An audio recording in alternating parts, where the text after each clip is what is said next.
Mulai aja ya, mulainya. Ya, biar cepat selesai juga ya.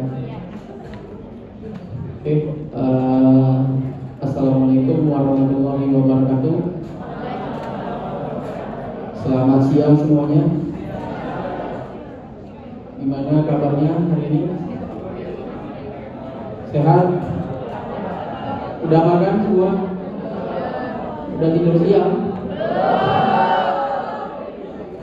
Jangan sekarang tidurnya ya. Oke, pada siang hari ini saya akan membawakan materi terkait pengelolaan limbah di rumah sakit. Ini sudah ada yang pernah ke rumah sakit sebelumnya? Sudah ya? Ke rumah sakitnya ngapain? Berobat ya? Kalau kerja, udah ada yang pernah? Atau dari kampus? Belum ya? Oke, berarti belum dapat gambaran ya? Oke, materi saya cukup banyak sebenarnya, tapi karena waktu kita cuma 1 jam, saya akan bawakan materi yang inti saja ya, yang mungkin adik-adik mahasiswa harus pahami. Apalagi nanti kalau memang udah di rumah sakit,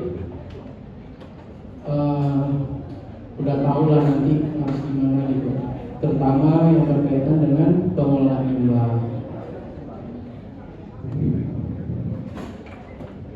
Yang pertama itu dasar hukum dulu ya. Dasar hukum terkait pengelolaan limbah di rumah sakit. Yang pertama, Undang-Undang Nomor 32 Tahun 2009 tentang perlindungan pengelolaan lingkungan hidup, sebagaimana telah diubah dengan Undang-Undang Nomor 11 Tahun 2020 tentang Cipta Kerja. Ini kayaknya kita skip saja ya, karena ini cuma dasar hukum. Cuma yang terbarunya itu yang Undang-Undang Nomor 17 Tahun 2023 tentang kesehatan.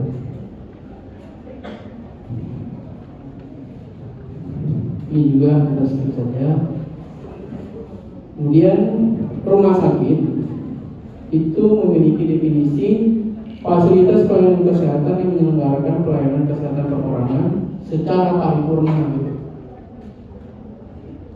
Baik melalui upaya promotif, preventif, kuratif, rehabilitatif, dan atau paliatif. Kalau preventif apa? Tindakan. Kuratif? Pengobatan. Kalau paliatif? Ada yang tahu paliatif? Ini istilah baru juga sebenarnya. Jadi paliatif ini lebih ke pengobatan perorangan yang dia memang menekankan pencegahan penyakit dan penyembuhan penyakit tertentu, contohnya kayak kanker. Kemudian sekarang lagi tren wellness. Ada yang tahu wellness? Atau estetik? Ada yang tahu? Nah, sekarang kan lagi ngetren itu ya. Nah, jadi sekarang rumah sakit pun udah jualannya ke situ juga gitu. Bukan cuma untuk pengobatan.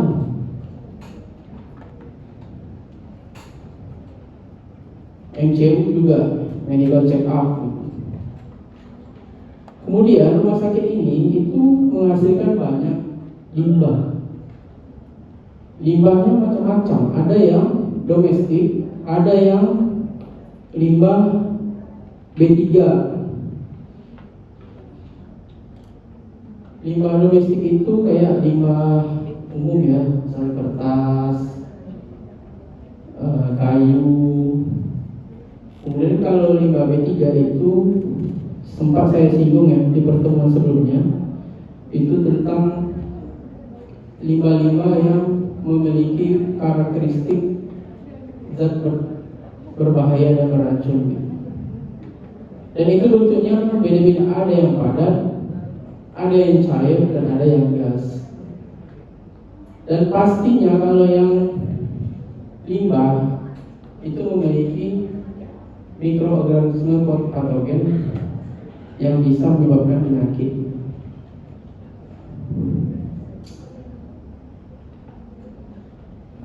Dalam pengelolaan limbah di rumah sakit itu ada tantangan, ya, beberapa tantangan yang akan kita hadapi, baik secara internal dan eksternal.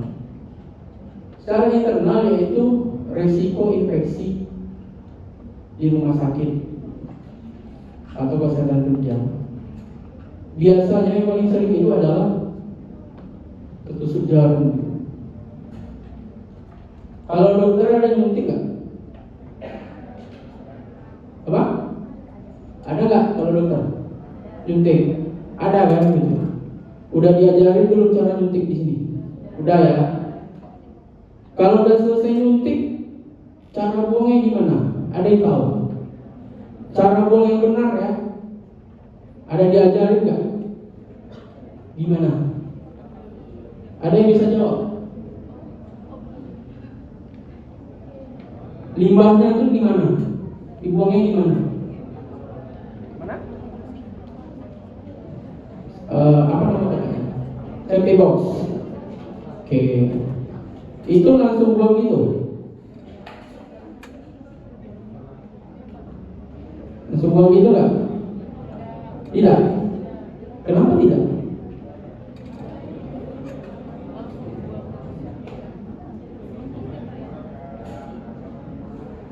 Ya, jadi ada yang langsung dibuang ya.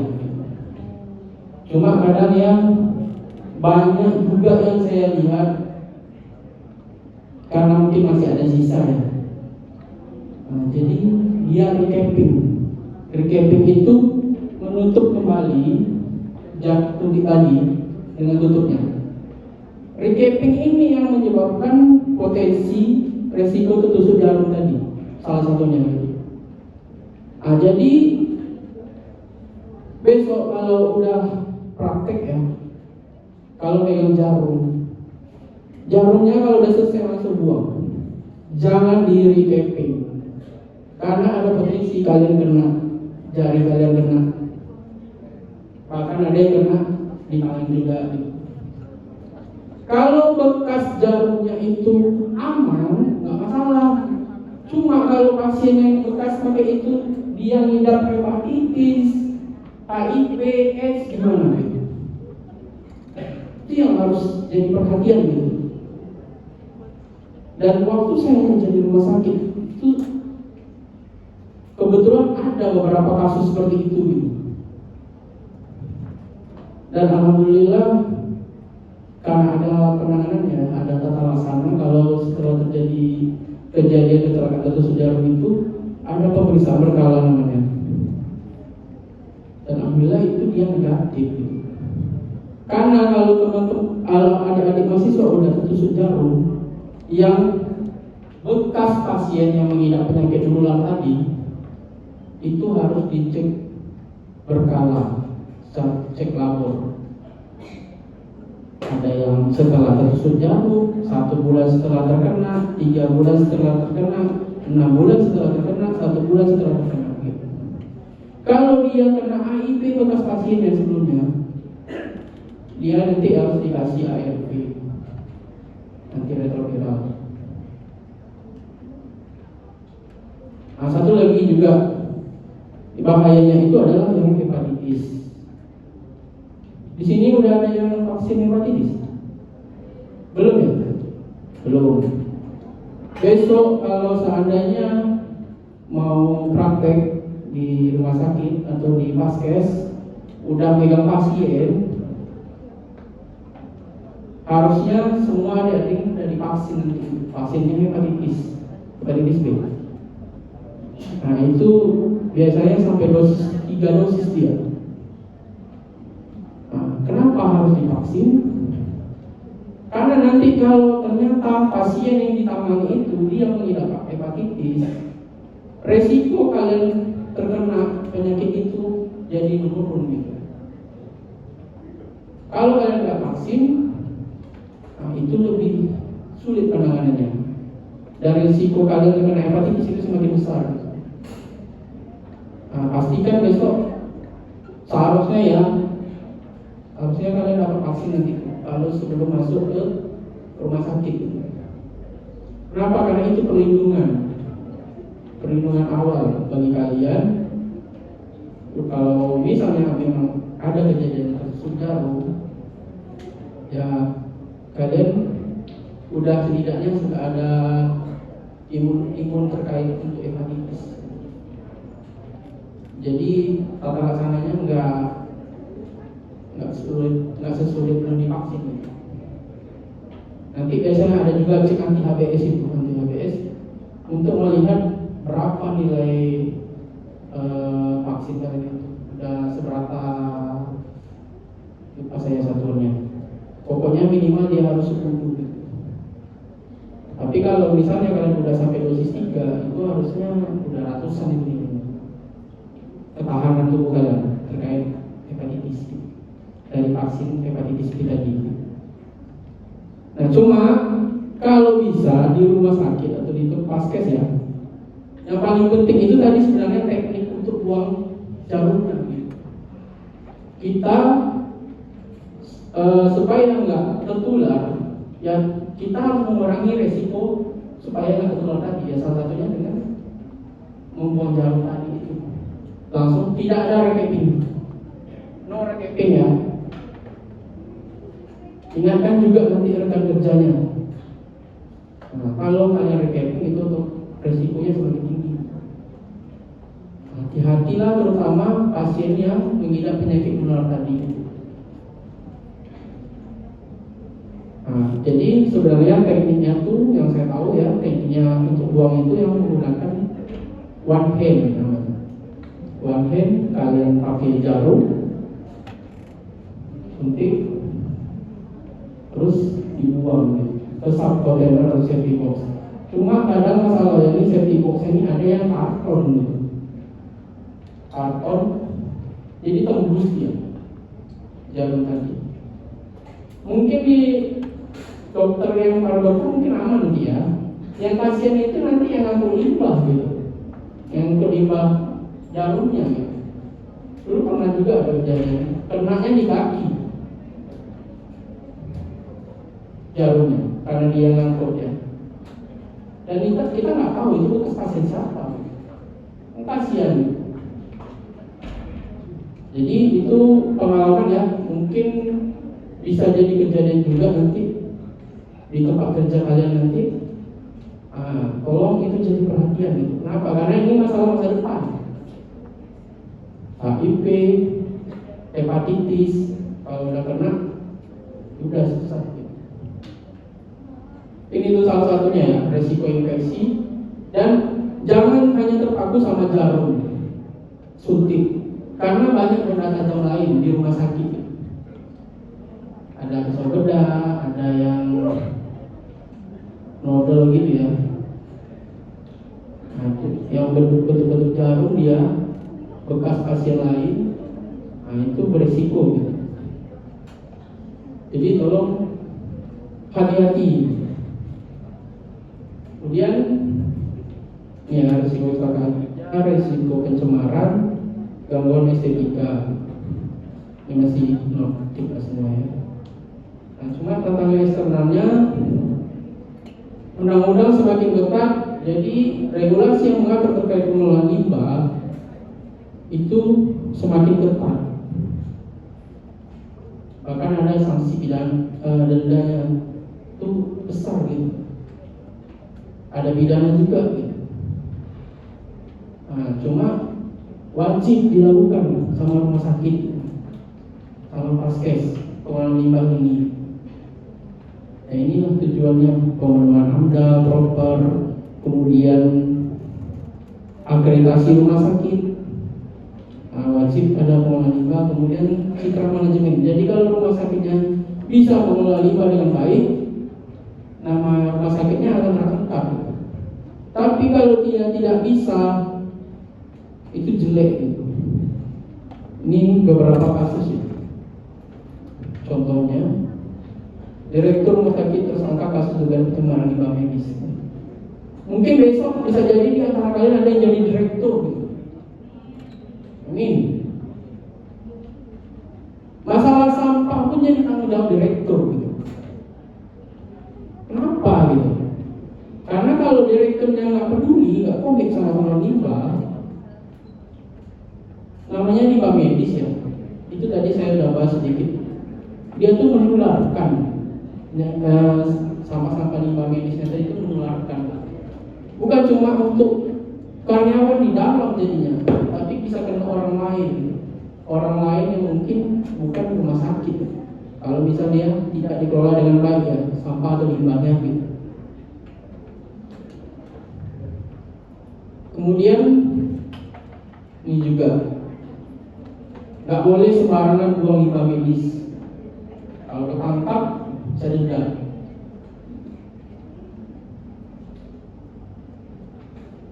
Ini beberapa kasus nyata ya yang sudah terjadi ya. Ini juga limbah medisnya sembarangan dibuang lewat sungai, kecemar sungainya gitu. Padahal yang pakai sungai itu banyak ya. Ini juga titik bekas atau bekas apa ini. Nah, ini juga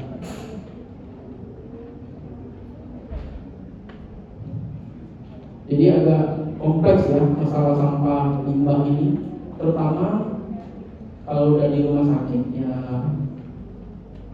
Sama-sama tahu limbah medis itu cuma ada di rumah sakit atau fasilitas pelayanan kesehatan. Potensi pencemaran limbah di fasilitas di rumah sakit itu ada banyak ya limbahnya. Ada limbah padat, ada limbah udara atau gas, ada air limbah atau limbah cair. Kemudian limbah padat itu terbagi lagi gitu. Ada yang B3, ada yang limbah B3, yang limbah B3-nya ada yang medis, ada yang non medis. Non B3 tadi itu yang umum ya. Kalau limbah B3 saya sudah sempat bahas di pertemuan sebelumnya. Cuma kalau di rumah sakit yang pasti ya ada limbah medis lah. Limbah medis itu macam-macam gitu. Ada infeksius, patologi, benda tajam, farmasi, radioaktif, kimiawi, kontainer, segala macam. Kalau non medisnya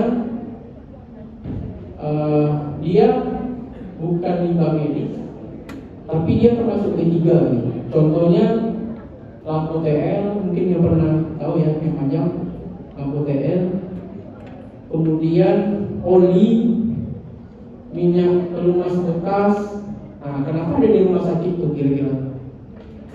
Karena di rumah sakit ada fasilitas lain ya, bukan cuma alat kesehatan segala macam, tapi ada juga mobil ambulans, ada genset yang untuk peliharaannya gitu. Kemudian di sini juga ada servis IPAL. IPAL itu instalasi pengelolaan limbah, sudah sempat kita bahas sebelumnya. Jadi limbah cair itu rata-rata bermuara pergi semua ke arah IPAL pengelolaannya.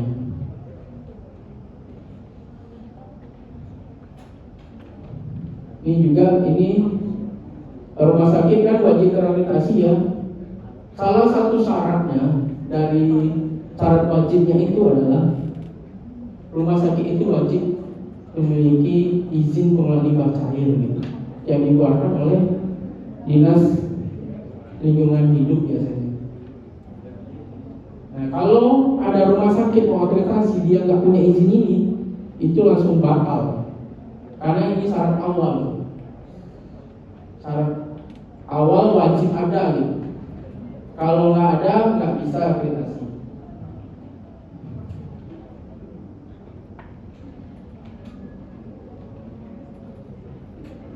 Ini prinsip pengelolaan. Jadi semua penghasil limbah secara hukum dan finansial bertanggung jawab. Nah, itulah tadi kenapa sampai direkturnya jadi tersangka gitu. Karena limbah yang dihasilkan tadi di rumah sakit itu tanggung jawab dia gitu. Karena dihasilkan di rumah sakit dan pengelolaannya harus tahu dia ini dibuang kemana akhirnya nih. Kalau sampai ketemu di jalan, di selokan-selokan, biasanya limbah itu dia ada identitas rumah sakitnya. Ini rumah sakit siapa yang menghasilkan limbah ini? Itu makanya ketahuan gitu. Tapi nanti ada ya caranya gimana supaya pengolahannya itu lebih baik. Ini kita skip saja.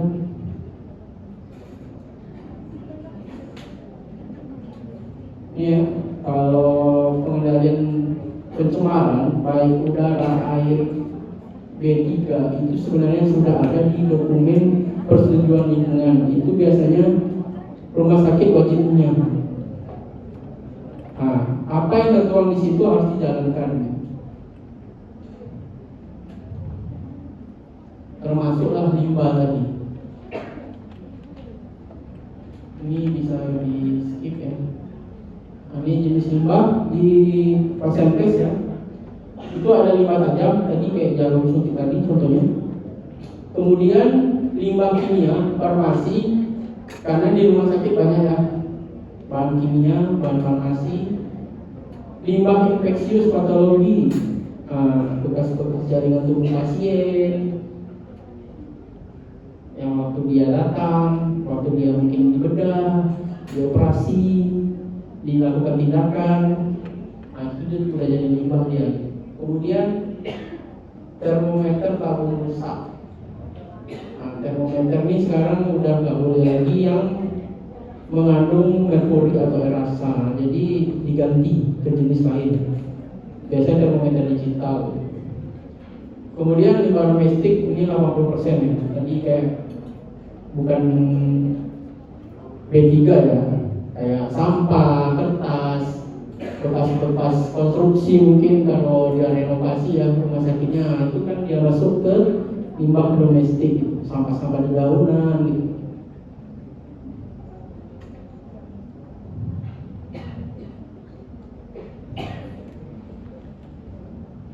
Nah, ini jenis-jenis limbah dan dampaknya ya. Ada limbah kimia, farmasi, logam berat, itu bisa ke kulit, membran mukosa, pernapasan, pencernaan, bisa keracunan, macam-macam. Nah, ini tadi yang ada penyakit ya. Ada AIDS, hepatitis, ABC, karsinogenik, karena ada banyak bahan-bahan yang berbahaya di rumah sakit. Ini beberapa kategori limbah yang ada di rumah sakit. Pertama limbah infeksius tadi yang kayak tadi, bekas kultur labor, kemudian limbah dari bangsal, inap mungkin, atau dari isolasi ya. Kemudian kapas ini mungkin kena darah. Kapas ini yang ada bahan dari bantal ya, atau kapas untuk yang pasien, yang untuk tindakan. Pokoknya peralatan material yang terkena bekas pasien ini terinfeksi, itu sudah jadi infeksius dia. Kemudian limbah patologis, jaringan tubuh, kemudian darah, cairan tubuh lain, janin ini mungkin kan ada juga ya yang janin itu nggak berhasil gitu. Ada juga yang harus diurek, hamil, itu masuk. Benda tajam, limbah farmasi, limbah genotoksik, kemudian limbah kimia. Kalau limbah kanker itu sitotoksik ya, untuk pasien yang kemoterapi.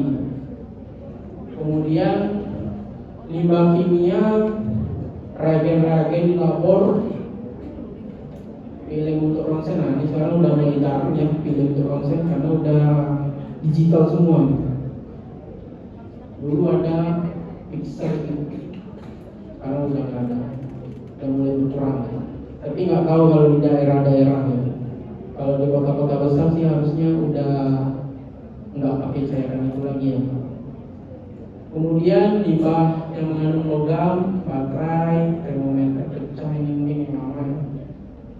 Alat ukur tekanan darah, kemudian wadah bertekanan, nah ada tabung gas. Kira-kira tabung gas apa yang ada di rumah sakit itu? Oksigen. Yang lain, ada yang tahu selain oksigen? Gas LPG ada nggak kira-kira? Ada ya. Nah, banyak pokoknya. Gas cartridge. Kadang ada juga tuh maintenance-nya yang ngecat entah jendela, entah dinding, apa yang di bangunan rumah sakit masuk juga. Limbah radioaktif. Ini sumber-sumbernya ya, di rumah sakit hampir semua ruangan menghasilkan, terutama yang kalau infeksius yang pasti di pelayanan, ruangan pelayanan.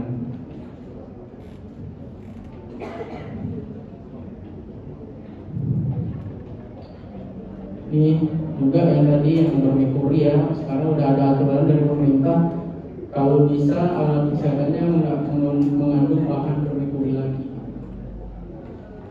diganti. Nah, untuk penanganan limbah P3 medis di pasien atau di rumah sakit, itu pertama bisa kita lakukan pengurangan. Pengurangan gimana caranya? Dengan pemilahan. Pemilahannya bagaimana gitu? Dengan membedakan dia masuk jenis sampah yang mana gitu, limbah yang mana gitu. Kemudian ada pewadahan. Pewadahan biasanya pakai kantong plastik ya, cuma tergantung sifat-sifat dari bahannya tadi gitu. Kalau kantong plastik hitam itu biasanya untuk sampah-sampah umum, misalnya kertas kayu tadi. Tapi kalau dia infeksius, ada yang tahu warna plastiknya apa? Kuning ya. Kalau warna ungu, ada yang tahu? Warna ungu. Kalau ungu biasanya untuk sitotoksik, yang untuk contohnya kayak kemoterapi. Nah, kemudian ada yang plastik merah, biasanya bekas farmasi. Kemudian setelah pewadahan tadi ada pengumpulan. Pengumpulannya itu di TPS, tempat penyimpanan sementara limbah B3. Nanti saya tunjukkan contoh gambarnya. Kemudian ada pengangkutan internal. Pengangkutan internal ini yang dari dalam rumah sakit, bisa dari ruangan tadi ya, dari ruangan tindakan pelayanan kan menghasilkan sampah limbah, itu diangkut ke TPS. Yang ngangkut biasanya siapa? Ada yang tahu? TS ya, housekeeping biasanya. Itu makanya tadi saya bilang, pastikan kalau kalian kerja di rumah sakit itu membuang sampah sesuai peruntukannya.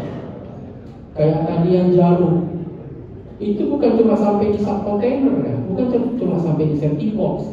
Setelah itu ada yang ngangkut gitu, ada yang ngangkut ke TPS. Kalau dia tembus, kasihan gitu yang ngangkutnya gitu. Apalagi rata-rata yang housekeeping itu dia menengah ke bawah gitu. Kasihan masa gara-gara jarum bekas gitu, bisa rusak masa depannya. Kemudian baru ini penyimpanan sementara TPS tadi ya. Nah, setelah disimpan di TPS, baru diangkut sama pihak ketiga. Pihak ketiga ini siapa? Pihak yang bekerja sama dengan rumah sakit yang memiliki izin pengelola limbah berupa transporter pengangkut limbah atau satu lagi pemusnah limbah. Jadi setelah dia diangkut limbah tadi itu harus dimusnahkan. Dari rumah sakit sampah tadi dihasilkan, disimpan di TPS, kemudian diangkut sama pihak ketiga yang berizin ya. Jadi nggak sembarangan ini. Transporter sama pemusnah itu wajib berizin dari Kemenpa. Kalau dia nggak punya izin, nah terancam lah nanti rumah sakitnya tuh. Kalau sampai dia buang sampah entah kemana limbahnya. Itu makanya sampai ada kasus tadi tuh, direktur jadi tersangka karena dia yang bertanggung jawab gitu, pengelolaan limbah tadi gitu. Setiap MOU kerjasama atau perjanjian kerjasama yang ada di rumah sakit itu tanda tangan direktur gitu. Makanya dia sebagai pimpinan tertinggi di rumah sakit, dia yang bertanggung jawab gitu.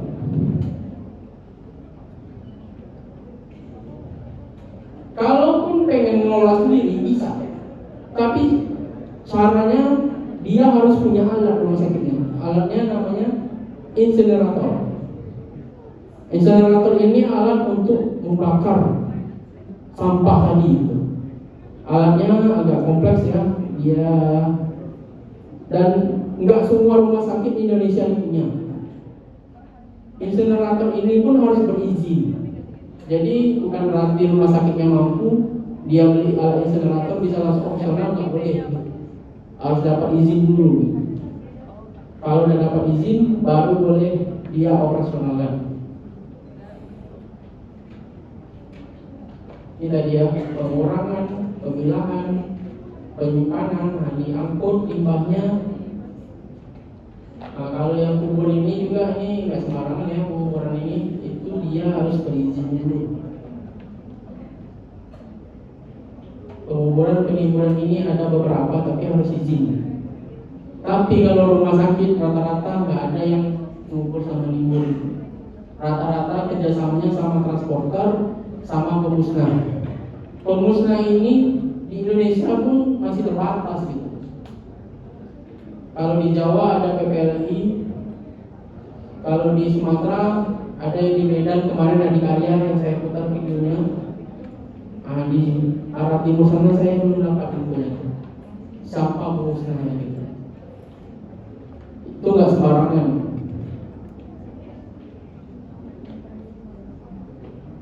Ini ya, pengurangan itu contohnya ini ya. Awalnya mungkin punya yang stigmometer merkuri ganti jadi yang digital. Awalnya termometer merkuri ganti jadi digital. Kemudian ada pengurangan limbah B3 menjadi non B3, diubah dia. Ada caranya. Tapi nggak boleh semua bahan yang bisa dirubah gitu. Hanya bahan-bahan tertentu ini kayak kemasan squid bekas, botol infus atau pelabur itu bisa, tapi harus disterilkan dulu.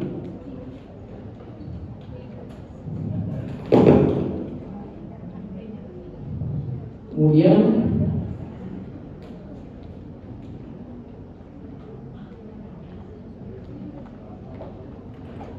ini ya, lebih kurang alurnya. Limbah tadi ada 3, padan cair gas, ada yang domestik, ada yang B3. Domestik itu organik anorganik, bekas makanan kita. Itu bisa jadi kompos, bisa jadi bank sampah. Jadi masuk, dia mungkin masih berguna ya, bisa masuk ke bank sampah. Bank sampah ini nggak semua di rumah sakit punya nih. Kadang bank sampahnya di luar rumah sakit kerjasamanya gitu. Kalau yang B3 tadi wajib ya, wajib kerjasama sama pihak ketiga. Kalau mengatur ring sendiri harus punya insinerator yang berizin. Pokoknya semua harus ada izinnya. Ini contohnya tadi ya, sump container atau sump safety box. Ini kebetulan bahannya yang plastik, nah jadi gak tembus. Cuma ada yang bentuknya karton. Nah karton ini yang hati-hati. Nah ini cara penanganan limbah medis yang benar ya. Kalau sudah penuh kantong plastik tadi, wadah tadi, lebih kurang sekitar 3/4 dari plastik, diikat dia. Jadi bukan tunggu penuh 100% baru diikat, enggak. Tapi kalau sudah 3/4 wajib diikat. Ini ya.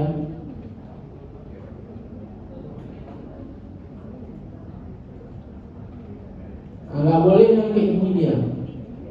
dibiarkan terbuka. Ada yang model kuping anjing, ada yang pakai lakban, selotip.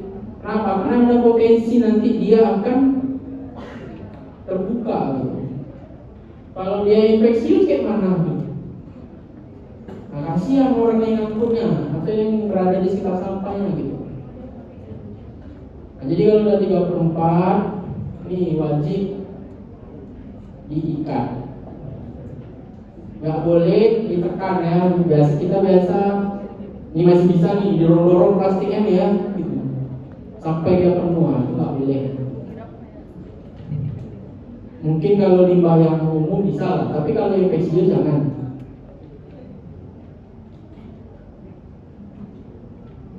Ini tadi ya, kalau untuk limbah yang benda tajam, ini saya buat safety box tadi. Ini karton ini bahaya gitu. Nah, insinerator ini kayak gini alatnya. Nah, itu agak kompleks sih, mahal, investasinya besar gitu. Tapi kalau punya di sini ada yang punya banyak duit, nggak apa-apa. Kalau mau bisnis insinerator, cuma besar modalnya.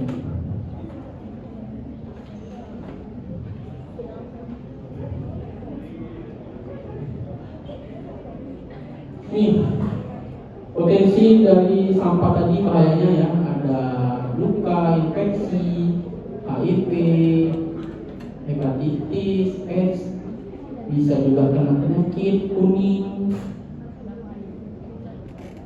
polusi juga. Nih, jangan entah ada yang pakai tang nanti ya nyambut jarumnya gitu. Itu nggak boleh. Jadi langsung dibuang aja gitu.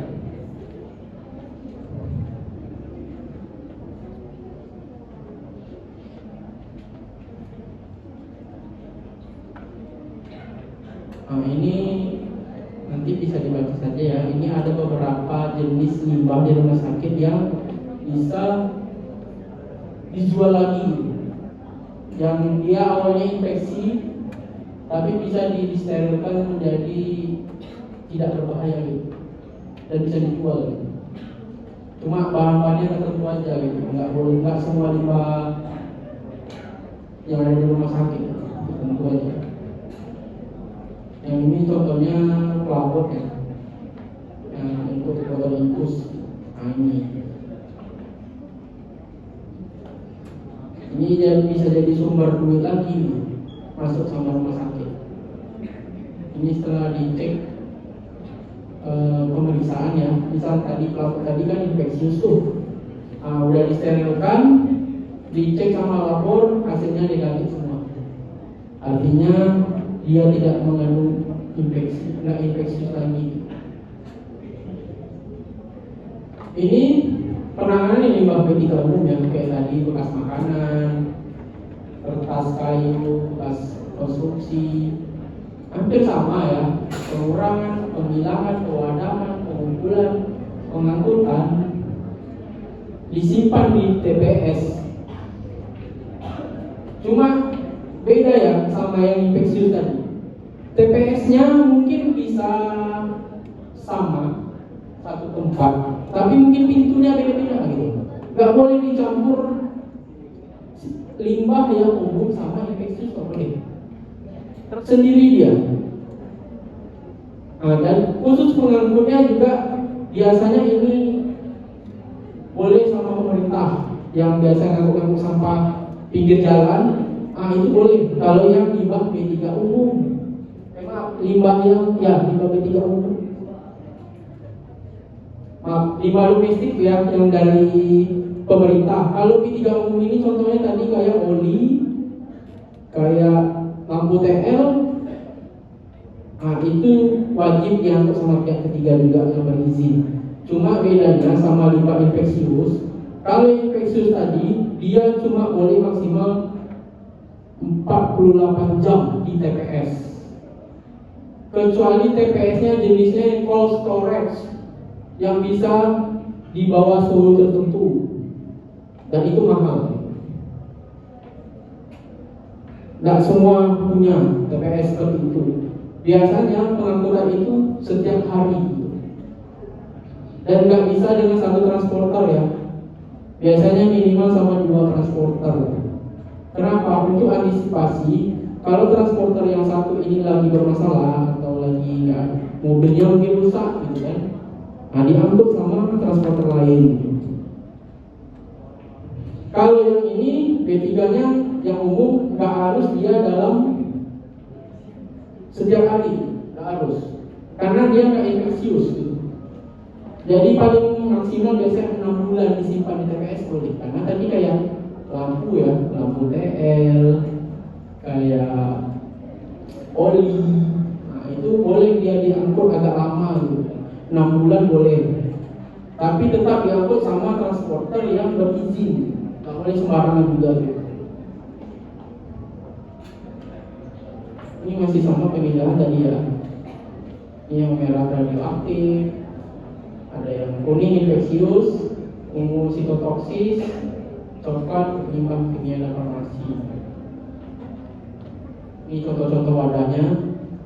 Warnanya juga perhatikan ya, karena beda bahan, beda sampahnya, jenis limbahnya ya, yang masuk ke wadahnya, tergantung warna. Untuk pemindahan limbah dari rumah sakit ke pihak ketiga ini diangkut. Kalau internal ini tadi housekeeping ya.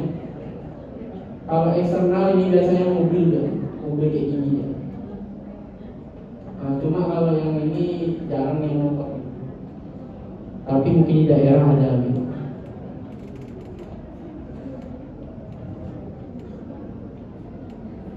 Ini tadi ya, penyimpanan sementara dia 2 hari, itu suhunya 0 derajat Celcius. Nah, kalau dia kecil dari 0 derajat, nah ini biasa pakai cold storage, itu bisa 3 bulan disimpan di TPS. Itu juga kalau TPS-nya besar. Kalau rumah sakitnya banyak pasiennya tiap hari kan lebih banyak ya limbahnya gitu, tergantung. Ini APD ya, yang biasa dipakai ini biasanya housekeeping. Ini contoh. Tapi ini tertutup lagi ya ruangannya ya. Nah, ini yang cold storage biasanya bisa menjaga suhu dia. Ini yang limbah B3 umum, nah ini kayak drum isinya oli. Nah, terbuka ini dia boleh nggak harus tertutup.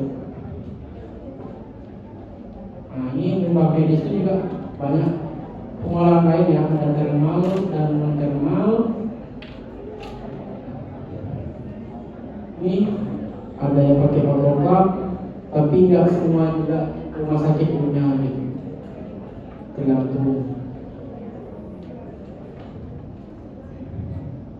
Ini tahapan-tahapannya yang pakai autoclave, dan ada limbah yang dilarang pakai autoclave, jadi nggak sembarangan juga gitu.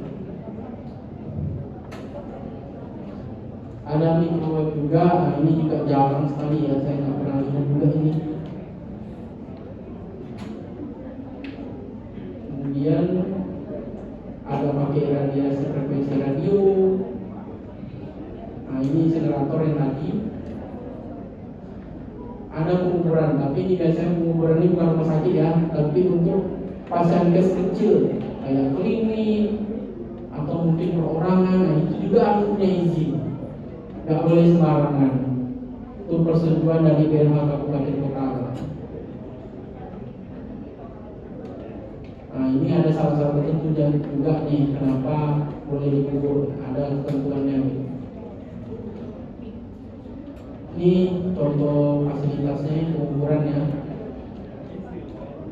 Kita lanjut saja karena ini jarang kalau rumah sakit. Ini yang domestik sama ya, diangkut yang tadi saya cerita, sama pemerintah yang biasanya pergi ke jalan boleh kalau domestik. ini limbah cair. Limbah cair ini dia yang dari ruangan-ruangan di rumah sakit itu kan masuk ke toilet ya. Di toilet ada kloset, ada wastafel, ada kalau saluran buangan air kalau mandi, nah itu kan masuk ke sini dia. Ini sumber-sumbernya macam-macam, hampir semua ruangan ya. Cuma mungkin yang menjadi perhatian itu adalah yang bekas laundry sama dapur isi gitu. Karena agak beda dia. Ini ya, karena macam-macam ya bahannya. Kemudian ini sumber-sumber jenis air limbah yang ada di ruangan-ruangan, termasuk dulu COVID, waktu zaman COVID-19 itu juga ada gitu. Sumber-sumbernya rata-rata cairan tubuh, darah, antibiotik. Nah, kalau laundry sudah jelas lah ya, bekas-bekas air deterjen, kemudian sisa-sisa desinfektan. Kalau di dapur itu ada air cuci tangan ya, minyak, sama air cuci alat. Itu pakai deterjen juga, pakai alat bahan pencuci alat perawatan. Ini IPAL. Kalau yang belum pernah lihat IPAL kayak gini ya bentuknya. Dia ada beberapa kolam gitu, karena dia harus melalui beberapa tahapan sampai akhir dia baru boleh dibuang ke badan air gitu. Untuk aturan yang baru sekarang bahkan dia harus dirius lagi gitu. Bekas olahan IPAL ini dia harus dirius, misalnya untuk penyiraman tanaman, taman, nah itu boleh gitu. Sekarang pemerintah lebih menggalakkan ke sana, jadi nggak langsung buang ke badan air, selokan, sungai gitu. Dia minta dirius dulu gitu. Ini jenis IPAL lain juga ya, ada yang model kolam tadi, ada yang model tabung gini gitu. Kemudian untuk sumber limbah gas ya, itu ada mesin generator tadi kalau punya, mesin genset, mesin boiler, kendaraan operasional rumah sakit. Ini contoh gambarnya ada di bawah. Kemudian ini limbah udara itu kan dia ada yang emisi, ada ambien. Kalau emisi itu langsung dari sumbernya. Misal kayak mobil tadi ya, ambulans itu kan ada knalpotnya ya. Nah itu langsung dari knalpot itu dia masuk emisi. Tapi kalau ambien itu udah terjadi percampuran dengan udara-udara lain gitu.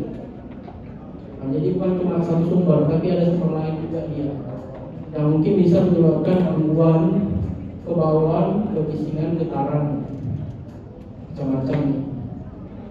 Saya pernah di Medan itu, kawasan industri Medan itu dari jauh aja udah bau sekali udaranya. Nah, mungkin filternya ya nggak bagus. Ini dampak pencemaran udara pada kesehatan macam-macam ya, ada otak, mata, perut, tenggorokan, sistem reproduksi, jantung. Nah ini yang lebih kasih nih, yang kerjanya mungkin di pinggir jalan, sering terpapar udara. Kalau untuk di rumah sakit itu bisa cerobong, misalnya sinetron tadi yang dikasih filter, alat bed scrubber, kemudian ada pemantauan ya, pemantauan berkala supaya memenuhi baku mutu. Misal cerobong insinerator, cerobong genset itu wajib dicek berkala gitu. Dan ada pemenuhan baku mutu dan dilaporkan. Mungkin ini ya, di rumah sakit itu saja limbahnya ya lumayan lah sebenarnya, tapi kalau kalian pengen tahu limbahnya yang kayak mana, nanti pas di rumah sakit lihat sendiri. Cuma hati-hati saja gitu. Sampai di sini ada yang mau ditanyakan?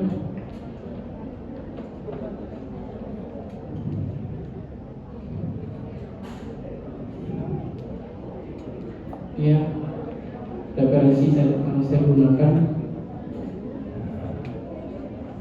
Ada yang mau ditanyakan terkait limbah atau mungkin yang tadi yang sudah saya jelaskan gitu? Mana tahu ada yang bingung, ada yang butuh penjelasan lebih. Intinya, tolong ketika kita bekerja di rumah sakit, kita peduli juga sama limbah itu.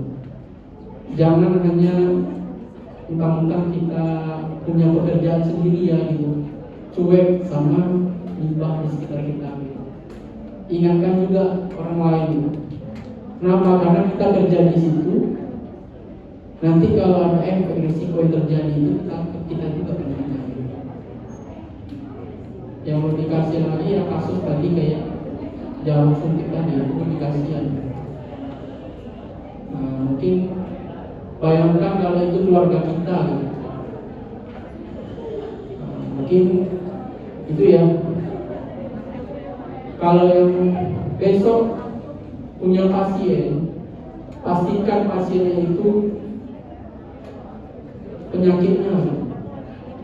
Kalau yang menular, kalian harus ekstra hati-hati. Karena langsung ke kalian kalau kalian menangani ya. Termasuk airborne juga ya yang menular. Pokoknya jaga kesehatan, hati-hati waktu kerja di rumah sakit.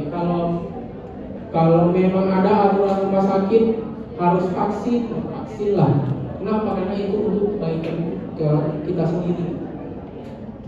Biasanya kalau di tempat saya sebelumnya ya itu kami sudah wajibkan untuk vaksin.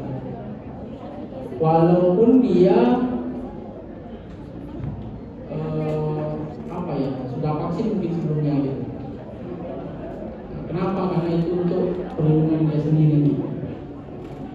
Terutama yang di pelayanan, nah, termasuklah kalian semua dokter yang pasti akan menghadapi pasien-pasien yang mungkin mengidap penyakit berbahaya tadi.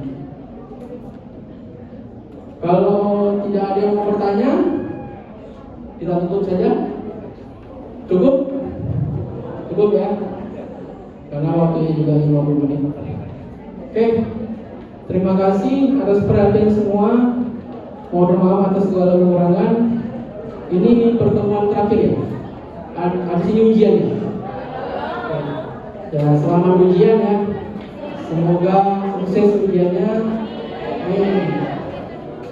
Ya, lancar-lancar semua. Ya, terima kasih. Assalamualaikum warahmatullahi wabarakatuh.